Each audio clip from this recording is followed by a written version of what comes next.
I will call people to answer that question. How will I shine? Can I shine? Kahit ako'y limitado? So, let me call my favorite wife. Isa na nga lang, hindi ko pa favorite. Diba? Kayo talaga. Let me call Lalaine.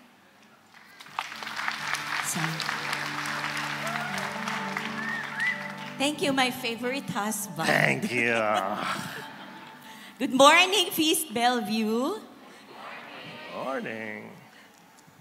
Today, we will call on stage two people who are living very, very, very, very big lives. God bless. No, they do not live small.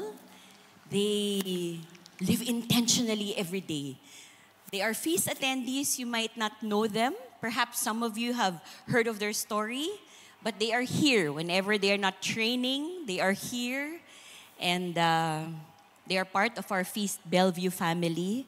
And get ready to be very, very blessed through their story. Let us welcome.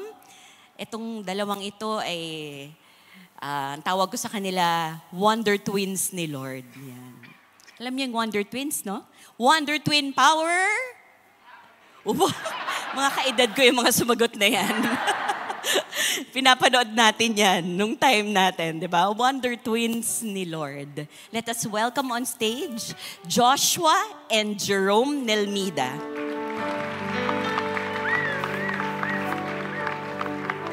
With their mom, palakpakan po natin.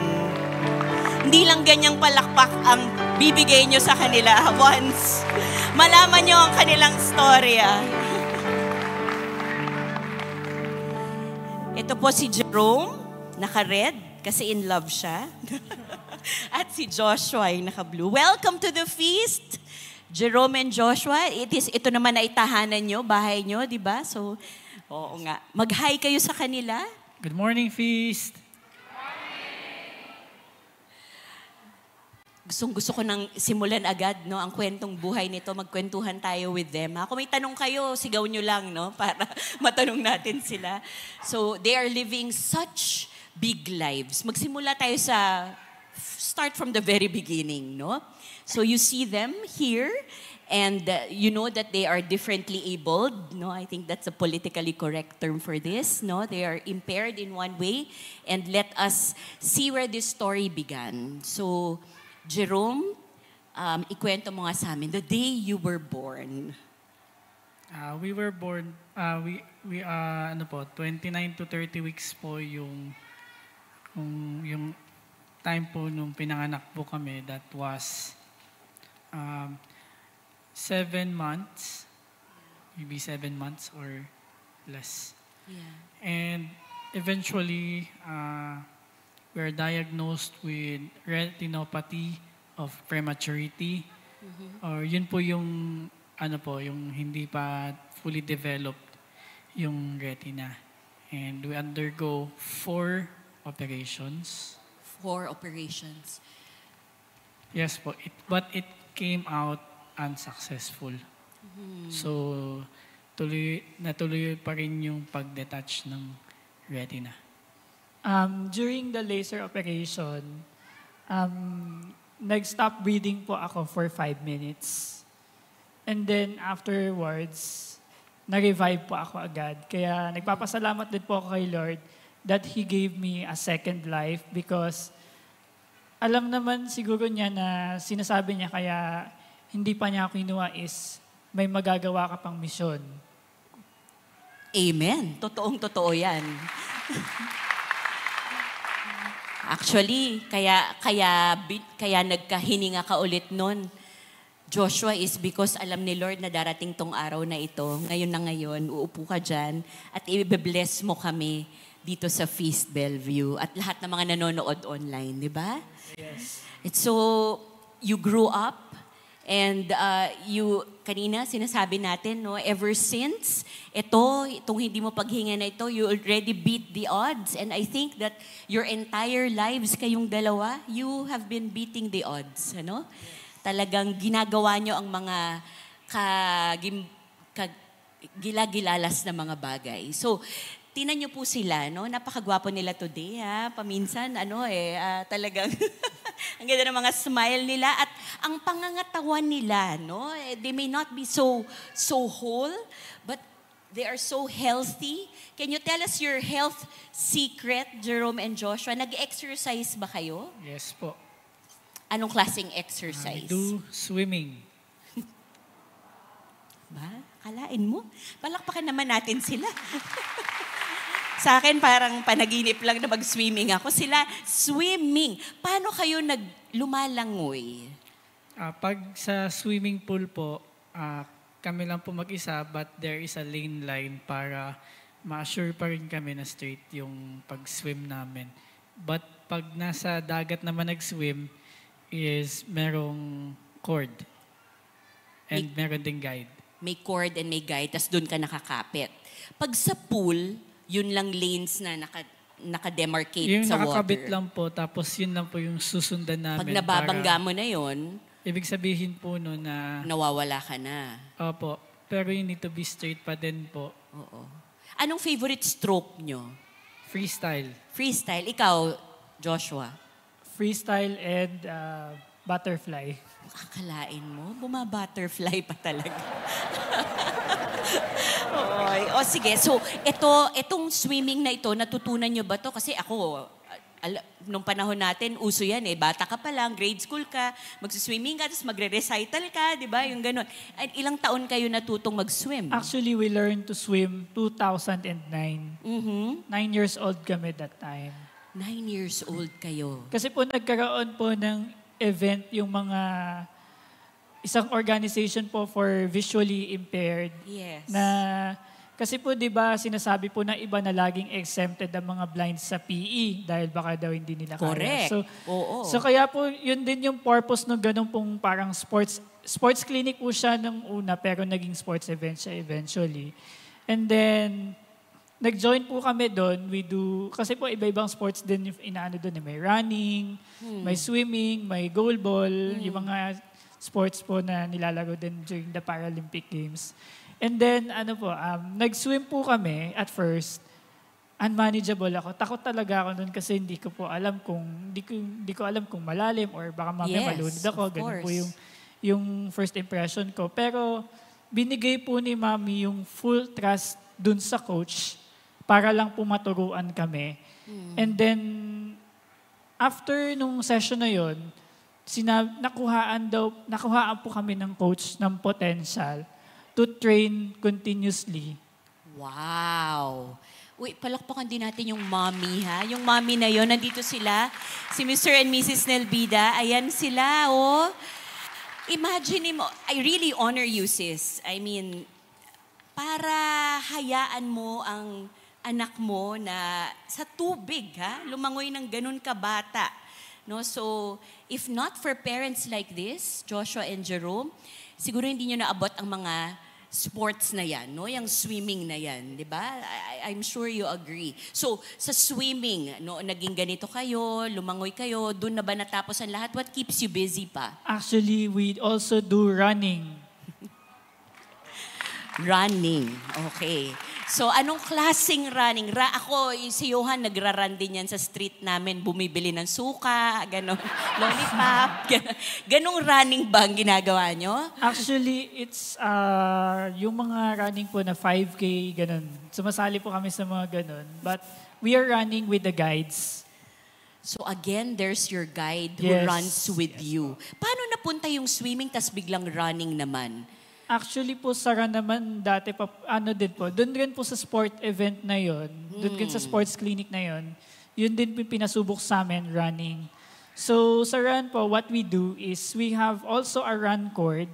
Medyo maikli siya doon sa swim cord na hawak namin through our left or right hand or kung saan comfortable. Okay. And then, parehas kami tumatakbo ng guide, pero side by side po dapat kayo ni guide or mauuna konti ang blind. Because kasi there are some competitions kasi lalo na sa international po na violation yung mauuna si guide sa blind. May mga Pag ganun tumatakbo, pa. yes. And then, Kami naman po yung as blind. Ang role kasi ng guide is to be yung mata. Kumbaga, siya yung magsasabi na, may humps, ganun. Sasabihin Correct. ko para hindi kami matapilok or maaksidente. May bato, may paro-paro. Yes, ganon. may bato, merong mga obstacles or manhole, ganun. And then, sasabihin niya rin kung mag-U-turn or mag-right turn, left turn, ganun.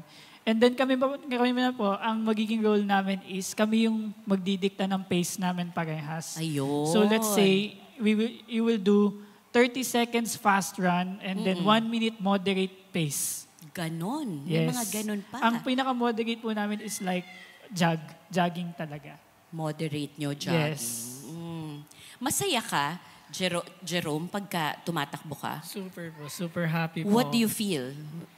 I'm super happy kasi yung nagagawa ng mga able bodies ay kayang-kaya ko rin pong gawin. Kaya po sobrang happy ako. It does not end there. Tama? Yes po. Kwento nyo pa kung ano pang mga ginagawa nyo. We Mga, do yung mga also- habi-habi nyo lang. We do also bike. Simple lang, di ba? No biggie. Yung topic natin ngayon no biggie. So how do you bike? Paano naman nangyayari yon? So sige, swimming na imagine na namin. Paano yung biking? Sa bike naman po, we have a tandem bike. Kung saan po, Tandem bike. si guide ko po is yung nakaupo sa harap, siya yung magkocontrol ng yung pagliliko, ganyan. Siya po yan yung parang captain. Yon. Kami naman po, ang role namin sa likod, yung sisipa. And you need Correct. to be synchronized. You have If you're to be riding a tandem synchronized. Wow, wonderful. So, meron ka ng running, meron ka ng biking, at saka meron ka pang swimming. So, ito ng tatlo ang ingredients. That's why you are now living your dream. Can you tell us about this part of your life? That's why you're training. That's why you are this fit. We are the first Filipino para-triathletes. Blind para triathletes po. Amazing. Amazing. And you know, even just this morning, they came from their yan yung mga ginagawa nila. Pinapakita natin ngayon sa yung pictures nyo. And they have been winning many medals.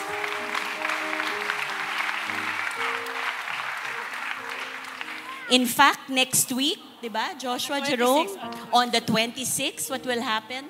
We will be racing at the 2023 Asia Triathlon Duathlon happening at the New Clark City Athletic Stadium. We will do, there is 5 kilometers run, Yes. 20 kilometers bike, and 2.5 kilometers run. Tuloy-tuloy yan, ano? Yes Hindi po, yung yes po. 5 Yes, kilometers yes. ngayon, tapos bukas naman yung 20. Ang pinaka-ano lang po is transition. May transition po. Kung Yung, saan magpapalit ka na, kunyari, from run, tapos magsusot ka ng helmet mo going to the bike, tapos vice versa. Paano yun? Basa-basa ka pa nagbabike? Opo. Yes po. Wow, talaga. Amazing. You are Kasi po dagdag po sa amazing. time kung magtatagal ka dun sa transition area.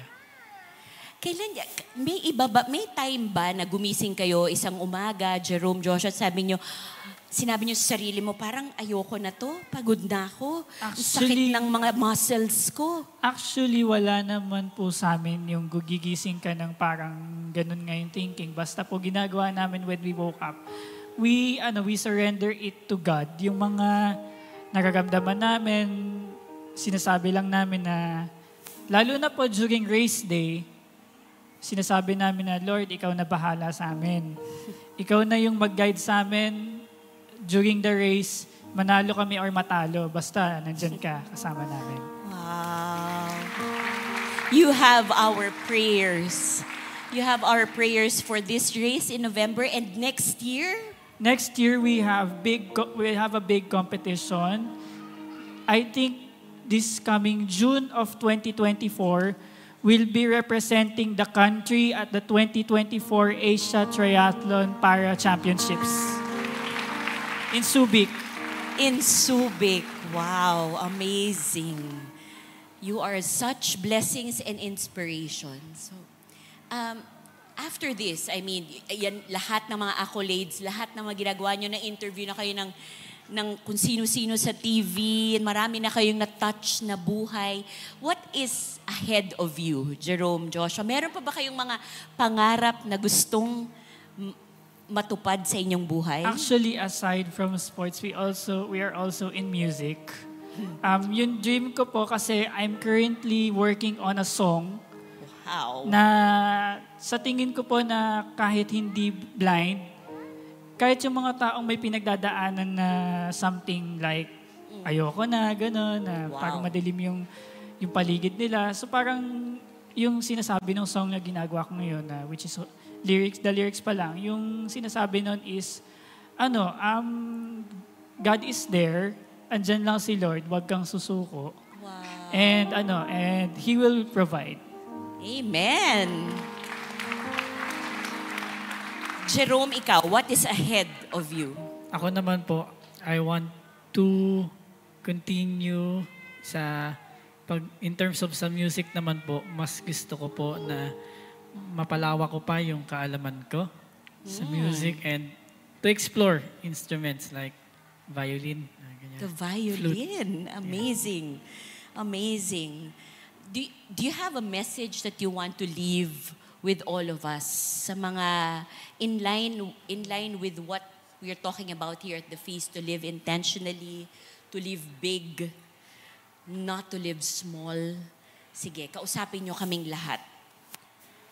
My big message po is, una, labas ka muna sa comfort zone.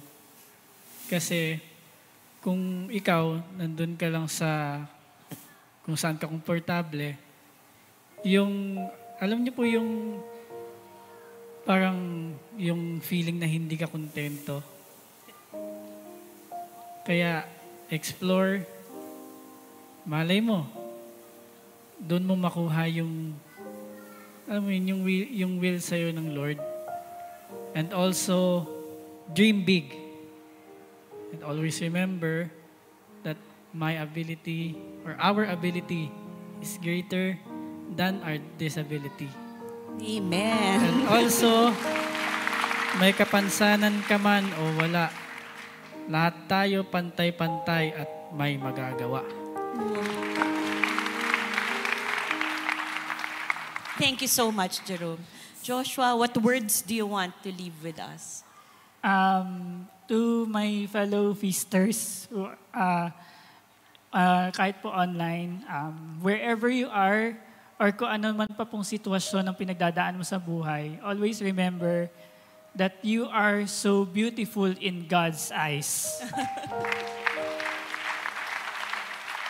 And also, believe in yourself.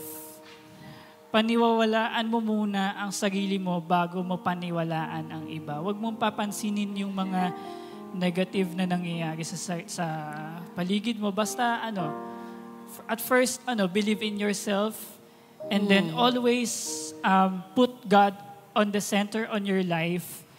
And yun, always pray, and magsipag lang tayo. Or kung may mga dreams man tayo na gustong matupad, let us work on it. Let's work hard pa. Beautiful. Kitang-kita sa inyong buhay. Lumiliwanag ang mundo dahil sa inyo, Joshua and Jerome. And I want to read to you what we began this talk with, the words from the book of Ephesians that says, and I'm going to speak this to your lives. God has made you, Joshua and Jerome, what you are. And in your union with Christ Jesus, He has created you for a life of good deeds, which He has already prepared for you to do.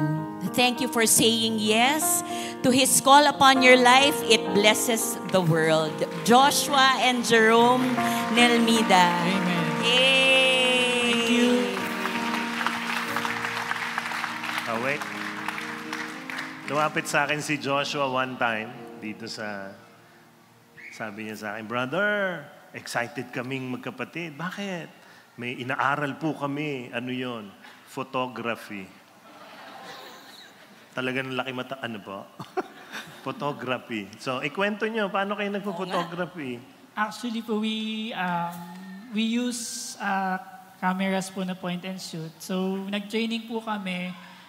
Yung isa pong organization na kumuha sila ng mga 5 visually impaired na ite-train po ng photography.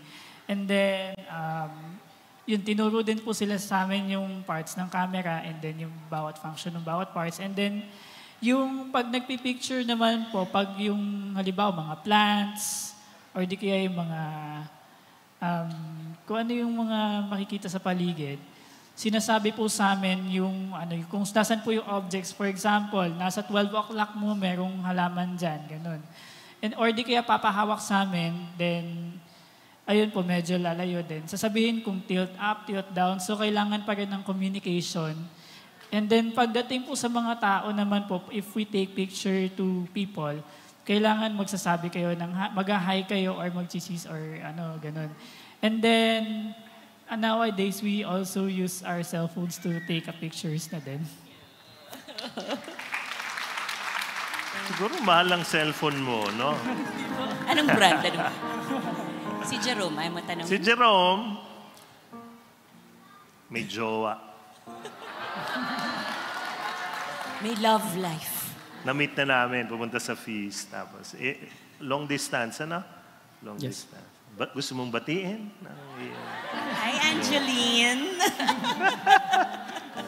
Let's praise the Lord for these two people, their families. Beautiful. So si Jerome, may jowa. Love at first sight po yun. Ang team song nila, Kisap Mata. Biro-biro ko sila. Are you inspired? Diba? Give a big hand again to them.